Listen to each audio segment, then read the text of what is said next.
The president of the United States stands in front of them and reminds them that they're black, exhorts them to be on guard, tells them that they may love America, but America doesn't love them back, invites them to contemplate the long Sisyphean uphill struggle that they confront as they try to get ahead in life, which is completely mischaracterization of their actual opportunities. Did you hear the president's speech at Morehouse College, the commencement address that he gave? Yes, I did. What did you make of that? Well, Biden is old in many ways, and he had some appeasement to do, and so he has to trot out that line about how you have to try twice as hard. But for goodness sake, can we please admit that time passes? I remember my mother saying that in the 70s when it still made some sense, but the idea that in the realms that you and I work in, we have to work twice as hard as whites, that's simply not true anymore, and we should celebrate that. And I think you and I both know that you and I, in many cases, don't have to work as hard at all because of the racial preference culture that has emerged since the days when that mantra made sense. So, how angry can you get at Biden? That's the sort of thing he's been saying to black people probably for 60 years. But it is one more sign of his antiquity that anybody would be pulling out that line again now. It doesn't work now.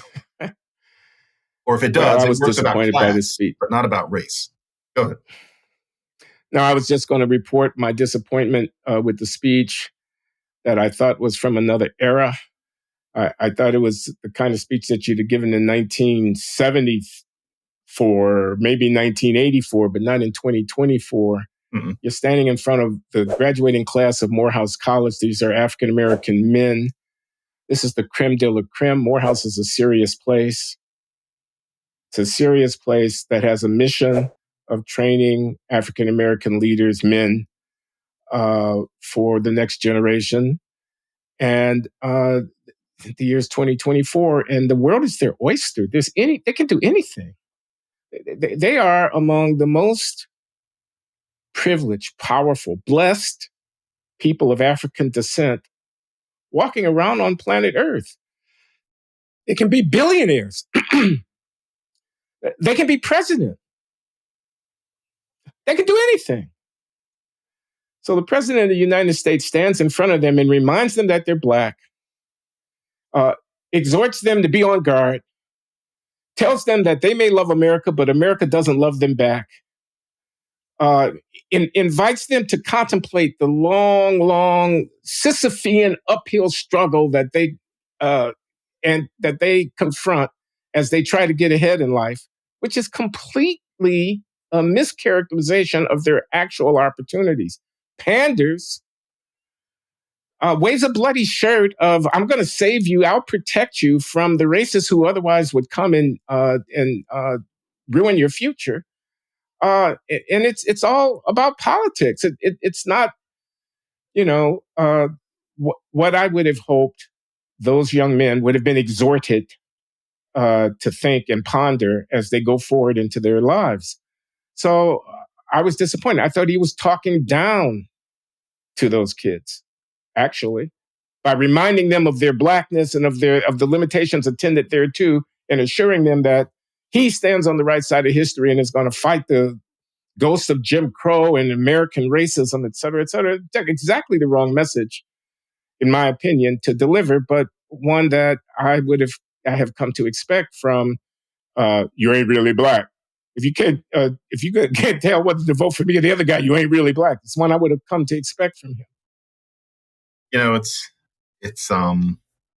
sad in a way because the pushback on this will be, let's say that a Morehouse grad or a Spelman grad gets a job at a top-ranked law firm, law school, and then they're at Skadden Arps, Meagher and Flom. I happen to know the name of that law firm, and so they're in D.C.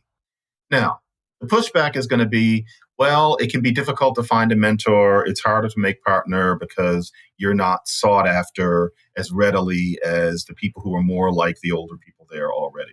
So that's a story that one hears a lot. But is that person going to have to work harder at Skadden Arps, Meagher and Flom? Are they going to have to earn the midnight oil? Are they going to have to do more work in order to be partner? I'll bet that was true in 1981. Is that true today? I've never heard it. I seriously doubt it. You're not going to have to work as hard.